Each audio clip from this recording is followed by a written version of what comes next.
एक गांव में सोहन और मोहन नाम के दो शिकारी रहते थे। चिड़ियों और परिंदों को पकड़ना और उन्हें बेचकर अपनी रोजी रोटी चलाना, यही उनका काम था।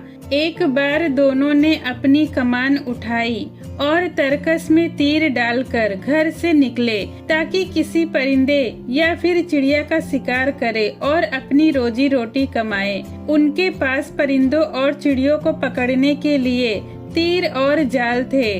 वे चलते चलते एक जंगल में पहुंच गए। ये जंगल बहुत ही बड़ा था और यहाँ अलग अलग तरह के पेड़ पौधे थे।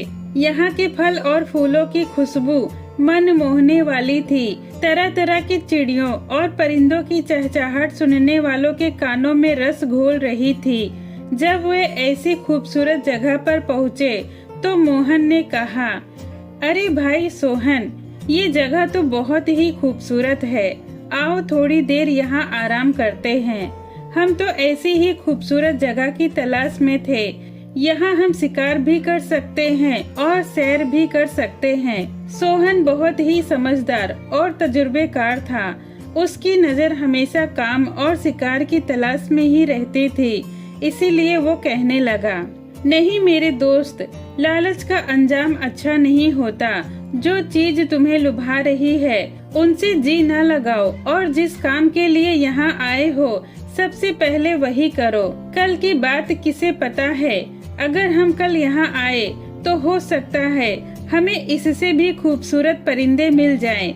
इसीलिए अब देर ना करो और उठो ताकि हम अपना जाल बिछाए और कुछ परिंदे पकड़कर वापस जाएं और अपने दूसरे काम करें। पता नहीं हमारी किस्मत में क्या लिखा है। फिर दोनों ने अपना अपना जाल बिछा दिया और उसके चारों तरफ दाने बिखेर दिए और कुछ दूर पर झाड़ियों में छुपकर बैठ गए और इंतजार करने लगे कि कोई चिड़िया या फिर परिंदा दाना चुगने की लालच में आए और जाल में फंस जाए। दोनों दम साधे बैठे थे, लेकिन कुछ देर के बाद वे थक गए और उन्हें नींद आने लगी। तभी अचानक उन्होंने देखा कि एक खूबसूरत परिंदा जाल के नजदीक आ गया है और जाल में बिखरे हुए दाने चुगना चाहता है। सोहन और मोहन ने अपनी सांसें रोक ली और देखने लगे कि अब क्या होता है। परिंदा दाना चुगते चुगते जैसे ही जाल में आया तो मोहन ने जाल की रस्सी खींच ली और परिंदा जाल में फंस गया। दोनों खुशी से चिल्लाने लगे और भागकर जाल के पास जा पहुँचे तो देखा कि परिंदा अपने पंख फड़फड़ा रहा है। उन्होंने जाल से परिंदे की गर्दन को छुड़ाया और पिंजरे में डाल दिया। अब जाकर दोनों ने सुख की सांस ली। थोड़ी ही देर में सूरज डूबने वाला था, इसलिए सोहन ने अपना सामान समेटा और घोड़े पर लाद दिया और चलने के लिए तैयार हो गया। तब मोहन ने उसके घोड़े की लगाम पकड़ ली और बोला, मेरे दोस्त, हमारी किस्मत अभी जागी है, लेकिन तुम जाना चाहते हो। हमें यहाँ थोड़ी देर और रुकना चाहिए। हो सकता है हमें यहाँ और भी ऐसे ही खूबसूरत परिंदे मिल जाए। सोहन ने कहा, नहीं मेरे दोस्त, हमारी किस्मत में आज के लिए बस यही लिखा था और ये हमें मिल गया है। इसीलिए अब दूसरे परिंदे के आने का इंतजार करना बेकार है, बल्कि अब तो इस बात का खतरा है कि कहीं यहाँ कोई शेर या चीता न आ जाए और परिंदा पकड़ने के बजाय हमारी जान खतरे में पड़ जाए। लेकिन मोहन को तो लालच ने पकड़ रखा था, इसीलिए वो कहने लगा, नहीं मेरे दोस्त, यहाँ कोई खतरा नहीं है। जहाँ तक नजर जाती है वहाँ तक खूबसूरत पेड़ पौधे और पहाड़ियाँ हैं। मैंने कभी यहाँ शेर बाघ को नहीं देखा जिससे हमें खतरा हो। उसकी बात सुनकर सोहन ने कहा, ठीक है, तुम अपने फायदे नुकसान के खुद ही जिम्मेदार हो। अगर तुम वापस नहीं जाना चाहते तो यहाँ अकेले रहो, लेकिन मैं तो हर हाल में वापस जाऊंगा और इस परिंदे को भी अपने साथ ही ले जाऊंगा और इसे बेचकर आधी रकम तुम्हारे हवाले कर दूंगा। मोहन भी उसकी बात से सहमत हो गया और वो उस जंगल में रुक गया। सोहन परिंदे को लेकर घर की तरफ चल दिया। अभी वो थोड़ी दूर गया ही था कि उसने घोड़े की समूह की आवाज सुनी। सोहन ने देखा तो राजा की सवारी आ रही थी। राजा की सवारी को रास्ता देने के लिए सोहन अपने घोड़े से उतरकर सड़क के किनारे खड़ा हो गया, लेकिन राजा की सवारी उसके पास आकर रुक गई और थोड़ी देर के बाद सोहन ने देखा कि राजा उसके तरफ आ रहा है। राजा उसके करीब आया और बोला, अरे भाई, तुम यहाँ क्यों खड़े हो? सोहन ने महाराज को प्रणाम करते हुए कहा, महाराज, मैं एक शिकारी हूँ, अभी अभी शिकार से लौटा हूँ और अपने घर जा रहा हूँ। फिर सोहन ने वो खूबसूरत परिंदा महाराज को दिखाया जो उसने मोहन के साथ मिलकर पकड़ा था। महाराज ने जब उस परिंदे को देखा तो हैरान होकर बोले, ये परिंदा तो बहुत ही खूबसूरत है, क्या तुम इसे बेचोगे? मैं इसे खरीदना चाहता हूँ ताकि मैं इसे अपने बाग में रख सकूं और ये मेरे बाग की शोभा बढ़ाए। ये वहाँ सुकून से घूमेगा फिरेगा और खुश भी रहेगा और अपनी मीठी आवाज से मेरा दिल बहलाएगा। सोहन ने कहा, महाराज, मुझे क्षमा करे, ये परिंदा बेचने के लिए तो है, लेकिन मैं इस वक्त इसे नहीं बेच सकता क्योंकि इसे मैंने अपने साथी की मदद से पकड़ा है। जब आप इसे खरीदना चाहते हो तो कृपया करके मुझे कुछ मोहलत दे दीजिए ताकि मेरा साथी शिकारी वापस आ जाए जो जंगल में है और फिर हम दोनों आपकी सेवा में हाजिर हो जाएंगे। मुझे पूरा यकीन है कि मेरा साथी भी यही चाहेगा कि ये खूबसूरत परिंदा आपके बाग की शान बने। महाराज ने सोहन की बात ध्यान से सुनी और बोले, ठीक है, मुझे कोई ऐतराज नहीं, मैं कुछ दिन इंतजार कर लूंगा और जब तुम्हारा साथी जंगल से वापस आ जाए तो तुम दोनों महल में आ जाना। मैं अच्छी खासी रकम देकर ये परिंदा खरीद लूंगा। इसके बाद महाराज की सवारी महल की तरफ चली गई। सोहन थोड़ी देर वहीं खड़ा उन्हें जाते हुए देख रहा था। उसे यकीन ही नहीं हो रहा था कि उसका परिंदा महाराज खरीदना चाहते हैं। अब सोहन इंतजार करने लगा कि जल्दी से मोहन आ जाए और वह जितनी जल्दी हो सके इस परिंदे को महाराज के हाथों बेच दे। इसी इंतजार में कुछ दिन बीत गए, लेकिन मोहन नहीं आया तो सोहन के सब्र का बांध टूट गया। वो अपने दोस्त के घर गया ताकि उसकी पत्नी से सारी बात बताए और दोस्त की गैर मौजूदगी में परिंदे को बेचने की इजाजत ले सके। जब वो मोहन के घर पहुंचा और दरवाजे पर दस्तक दी तो ये देखकर वो हैरान रह गया कि उसका दोस्त जख्मी हालत में खाट पर लेटा है। उसके सर, कंधे और चेहरे पर मरहम पट्टी लगी हुई है। सोहन ने उसकी इस हालत का कारण पूछा तो मोहन कहने लगा, तुम्हारे जाने के बाद मैं उस जंगल में अकेला रह गया था और जब अंधेरा छाने लगा तो मुझे उस वीराने से डर लगने लगा। इसीलिए मैंने अपना सारा सामान समेटा और घोड़े पर सवार होकर वापसी का इरादा कर लिया। लेकिन तभी सामने से मुझे एक खूंखार चीते का खौफनाक चेहरा दिखाई दिया। भूखा चीता मेरे और घोड़े की तरफ बढ़ा, लेकिन मैंने अपने घोड़े को सरपट दौड़ाया, लेकिन चीता तो हमें खाने पर तुला हुआ था। इसीलिए उसने घोड़े की गर्दन को अपने पंजे और जबड़े में दबा लिया। मैं बहुत डर गया था, इसीलिए मुझे इतना भी होश न रहा कि खंजर से चीते का काम तमाम कर दूं और घोड़े की जान बचा लूं। मैंने बदहवासी में घोड़े से छलांग लगा दी और भाग निकला। बेचारे घोड़े को मैंने उस चीते के हवाले कर दिया।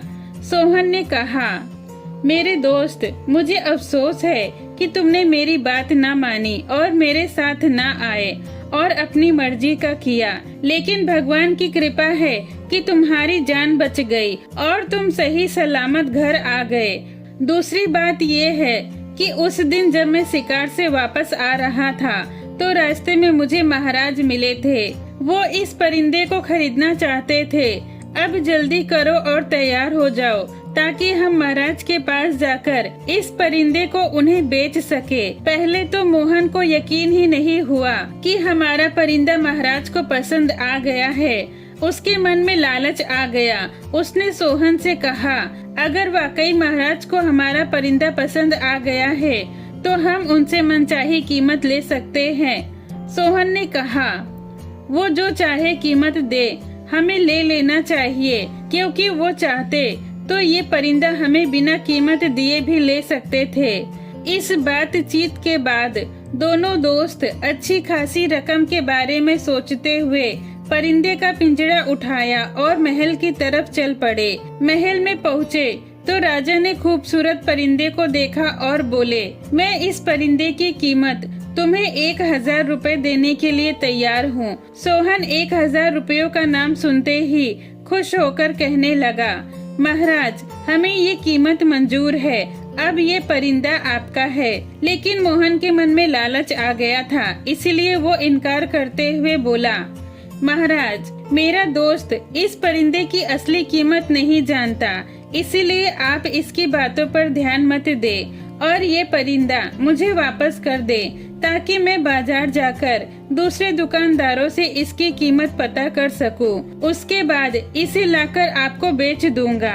एक बार जरा मेरे जख्मों को तो देखिए।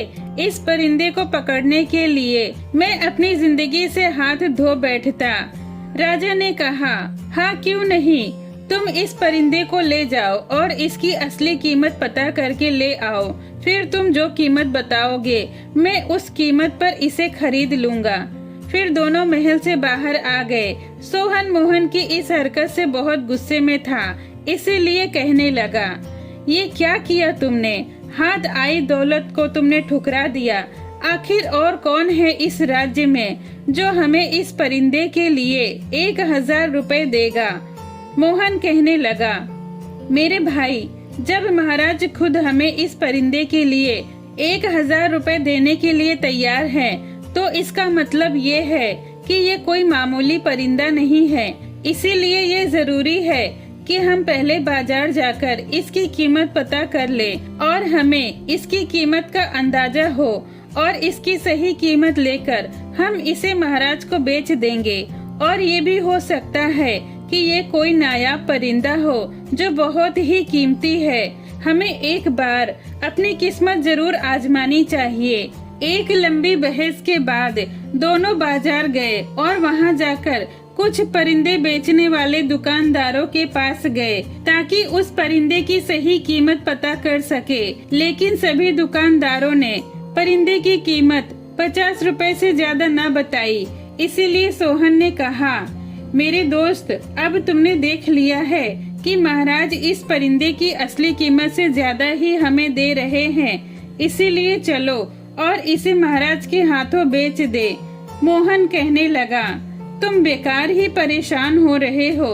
क्या हम महाराज को ये परिंदा मुफ्त में ही दे दे? पहले घर चलकर आराम करते हैं और कल महाराज के पास जाकर साफ साफ कह देंगे कि हमें इस परिंदे के लिए 2000 रुपए दे दे। अगर महाराज ने ये कीमत न दी तो फिर तुम जो कहोगे मैं वो करूँगा। मोहन ने अपनी चिकनी चुपड़ी बातों से सोहन को राजी कर लिया कि महाराज को परिंदे की कीमत 2000 रुपए ही बताएंगे। मजबूर होकर सोहन ने भी हामी भर दी और अगले दिन दोनों दोस्त महल में पहुंच गए। राजा ने जैसे ही परिंदे को देखा तो उसे पिंजड़े से निकालकर प्यार करने लगे और फिर दोनों से पूछा, मुझे ये परिंदा बहुत पसंद आया है। मुझे उम्मीद है कि तुमने बाजार में इसकी कीमत लगवाई होगी। मैंने जो कीमत तुम्हें कही थी उससे कम कीमत लगी है या ज्यादा? मोहन कहने लगा, महाराज, जैसा कि हमने तय किया था ये परिंदा आपका माल है, लेकिन बाजार के दुकानदारों ने इसकी कीमत 1000 रुपए से ज्यादा तय किया है। अब आप तो जानते ही हैं कि क्या करना चाहिए। महाराज ने परिंदे पर प्यार से हाथ फेरते हुए कहने लगे, अगर ऐसी बात है तो मैं 1000 रुपए और बढ़ा देता हूँ। मैं इस परिंदे के लिए 2000 रुपए देने के लिए तैयार हूँ। सोहन ने जल्दी से कहा, महाराज, ये कीमत तो हमारी जान से भी ज्यादा है। आप हमें यही रकम दे दे। हम इस परिंदे की ज्यादा देर तक देखभाल नहीं कर सकते। लेकिन तभी मोहन उसकी बात काटते हुए बोला, महाराज, मुझे क्षमा करना, लेकिन इस परिंदे की कीमत इससे भी ज्यादा है। महाराज ने परिंदे को पिंजड़े में डाल दिया और कहने लगे, अगर तुम्हें ये कीमत मंजूर नहीं है तो तुम दोबारा जाओ और इसकी कीमत लगाओ, मुझे कोई एतराज नहीं, लेकिन जल्दी कोई फैसला कर लो। मैं इस खूबसूरत परिंदे की जुदाई बर्दाश्त नहीं कर सकता। मोहन की लालच बढ़ती जा रही थी, इसीलिए वो महाराज के मुताबिक रोज रोज दो दिल होता जा रहा था और कोई फैसला नहीं कर पाता कि क्या करे और क्या ना करे। इसीलिए अगले दिन अपने साथी से कहने लगा, तुमने देख लिया है, हम जो भी कीमत महाराज से मांगेंगे वो दे देंगे, इसलिए कि ये नायाब परिंदा है और उन्हें पसंद है और इसकी कीमत इससे भी ज्यादा है जो राजा हमें देना चाहते हैं। सोहन ने कहा, लेकिन दुकानदारों ने तो इसकी कीमत सिर्फ 50 रुपए ही लगाई थी। मोहन कहने लगा, ये भी तो हो सकता है उन्हें इसकी कीमत मालूम ना हो, शायद उन्होंने अपनी जिंदगी में ऐसा परिंदा देखा ही ना हो। सोहन ने कहा, अगर तुम मुझसे पूछो तो मैं राजा की बात से सहमत हूँ। राजा हमें जो कीमत दे रहे हैं मैं उसी में ही खुश हूँ, लेकिन मुझे इस बात का डर है कि कहीं महाराज के दिमाग में कोई और ही बात ना हो। ये कैसे हो सकता है कि महाराज हमारी हर बात मानने के लिए तैयार हो जाते हैं। मोहन ने कहा, ये तुम्हारा वहम है, राजा को ये परिंदा पसंद आया है। हो सकता है राजा चाहते हो कि हम दोबारा जब भी ऐसा कोई परिंदा पकड़े तो वो उन्हीं के ही हाथों बेचे, इसीलिए वो हमारी हर बात मानने के लिए तैयार हो जाते हैं। मोहन इतना कहकर जौहरी की दुकान की तरफ चल पड़ा। उसके साथी सोहन ने पूछा, कहाँ जा रहे हो? मोहन बोला, महाराज इस परिंदे के लिए जो हमें कीमत देने वाले हैं उससे हमारे हालात बदल जाएंगे, इसीलिए मैं जौहरी की दुकान पर जाना चाहता हूँ ताकि उससे अंगूठी के लिए कीमती हीरा खरीदूं। सोहन बोला, अरे भाई, मुझे तुम्हारे काम से कोई लेना देना नहीं है, अभी परिंदा बिका नहीं है और तुम अभी से ही हीरे की खरीदारी में क्यों लग गए हो। लेकिन मोहन पर उसकी बात का कुछ असर ना हुआ, इसलिए वो जौहरी की दुकान में चला गया और हीरे का बयाना देकर अपने घर की तरफ रवाना हुआ। अगले दिन वो दोनों पिंजड़ा उठाए और महल की तरफ चल दिए। इस बार भी महाराज ने उनका खुशी से स्वागत किया, उनका हाल पूछा और परिंदे को देखकर बुलंद आवाज में हंसते रहे और कुछ देर के बाद कहने लगे, अच्छा तो तुम किसी नतीजे पर पहुंच गए हो। मुझे भी ये परिंदा बहुत पसंद आया है, इसलिए बेहतर होगा कि तुम मुझे इसकी आखिरी कीमत बता दो। मोहन कहने लगा, महाराज, मेरा अंदाजा है कि इसकी कीमत 5000 रुपए होनी चाहिए, लेकिन कल एक बहुत बड़ा परिंदे का सौदागर इस राज्य में आने वाला है, इसलिए इसकी सही कीमत वही बता सकता है। आप मेहरबानी करके हमें एक दिन की मोहलत और दे दें, ताकि आपके और हमारे दिल में किसी शक की कोई गुंजाइश ना रहे। महाराज ये बातें सुनकर पहले तो थोड़ी देर चुप रहे, फिर पहले की ही तरह जोर जोर से हंसने लगे और जब थक गए तो कहने लगे, हाँ भाई हाँ, तुम सही कह रहे हो, मैं कल तक सब्र कर लेता हूँ, लेकिन इससे ज्यादा इंतजार नहीं कर सकता। सोहन ने कहा, महाराज आप बहुत ही महान हैं, आप सही कह रहे हैं, हम कल ये परिंदा आपकी सेवा में हाजिर कर देंगे। ये कहकर वो दोनों पिंजड़ा उठाए और अपने घर की तरफ रवाना हो गए। वो दिन भी तेज हवा की झोंके की तरह बीत गया। तो अगले दिन दोनों शिकारी परिंदे का पिंजड़ा उठाकर महल में आ गए। राजा उनसे बहुत देर तक बातें करते रहे और हंसते रहे। फिर थोड़ी देर के बाद राजा ने उनसे पूछा, क्या तुम्हें इस परिंदे की असली कीमत पता चल गई है? क्या तुम 5000 रुपए लेकर परिंदा मुझे देने के लिए तैयार हो? मोहन राजा की बातें बर्दाश्त न कर सका और जल्दी से कहने लगा, महाराज आप 10,000 रुपए दे दे, बल्कि इस नायाब परिंदे की कीमत इससे भी ज्यादा है। महाराज थोड़ी देर तक चुप रहे, फिर कहने लगे, हाँ, तुमने सही कीमत लगाई है, लेकिन मैं चाहता हूँ कि तुम्हें 10,000 रुपए देने के बजाय 12,000 रुपए दे दूँ। क्या अब तुम तैयार हो? सोहन कहने लगा, महाराज ये कीमत तो बहुत ही ज्यादा है, हम कभी सपने में भी नहीं सोच सकते कि हमें इतनी कीमत मिल सकती है। लेकिन मोहन कहने लगा, महाराज, आपने जो कीमत लगाई है इसमें थोड़ी रकम और बढ़ा दे तो आपकी बहुत मेहरबानी होगी। महाराज ने जब ये बातें सुनी तो जोर जोर से हंसने लगे और खजांची को बुलाने के लिए आवाजें देने लगे। जब खजांची वहां आया तो राजा ने मोहन की तरफ इशारा करते हुए खजांची को आदेश दिया कि अभी इसी वक्त जाओ और राज्य का सारा खजाना इस शिकारी के आगे लाकर रख दो। खजांची राजा की बात समझ ना सका, इसलिए उसने पूछा, महाराज, आप क्या कहना चाहते हैं और क्या बात है? मैं राज्य का खजाना इस शिकारी को कैसे दे सकता हूँ? राजा ने परिंदे को हवा में उड़ाया और कहने लगे, इस परिंदे के लिए ये परिंदा बहुत ही कीमती और नायाब है और मैं इसके बदले जो कुछ भी दे सकता हूँ वो कम ही होगा। राजा ने जब अपनी बात खत्म की तो जोर जोर से हंसने लगे। राजा के हंसने और खजांची को बुलाने से लालची मोहन समझ गया था कि उसके साथ मजाक किया जा रहा है और जब राजा हंसते हंसते थक गए तो उन दोनों से कहने लगे, बहुत सही, ये नायाब परिंदा बहुत कीमती है। शायद तुमने सोचा होगा कि मैं इसकी कीमत नहीं जानता हूँ। सोहन डरते हुए कहने लगा, महाराज, मैं तो पहले से ही 1000 रुपए पर इसे बेचने के लिए तैयार था। महाराज ने लालची मोहन की तरफ इशारा करते हुए बोले, लेकिन तुम्हारे इस साथी ने तुम्हें इस रकम से भी दूर कर दिया है और मैं तो पहले दिन ही समझ गया था कि ये इंसान इतना लालची है कि मेरी हर कीमत को ठुकरा देगा। इसीलिए मैंने सोच लिया था कि कुछ वक्त इसी सवालों जवाब में बीत जाए और मुझे भी हंसने का मौका मिले। मैं खुद भी राज्य के कामकाज में उलझा और परेशान था और अब खुश हूँ कि इस परिंदे का मालिक बन गया हूँ और मुझे 50 रुपए भी खर्च नहीं करने पड़े। वाकई तुम दोनों ने मेरे हंसने का बहुत अच्छा इंतजाम किया है। लालची मोहन कहने लगा, महाराज, क्या आप इस परिंदे के एवज में हमें कुछ भी नहीं देना चाहते? महाराज ने कहा, मैं सिर्फ इतना ही कर सकता हूँ कि तुम्हें किसी तरह की सजा देने से परहेज करूँ, वो भी सिर्फ इसलिए कि तुम मेरे हंसने का कारण बने हो। अब देर मत करो और जल्दी से यहाँ से चले जाओ। अगर तुमने देर कर दी तो मैं अपना फैसला बदल दूंगा और शायद मुझे तुम्हारे लिए कोई सजा भी सोचनी पड़ेगी।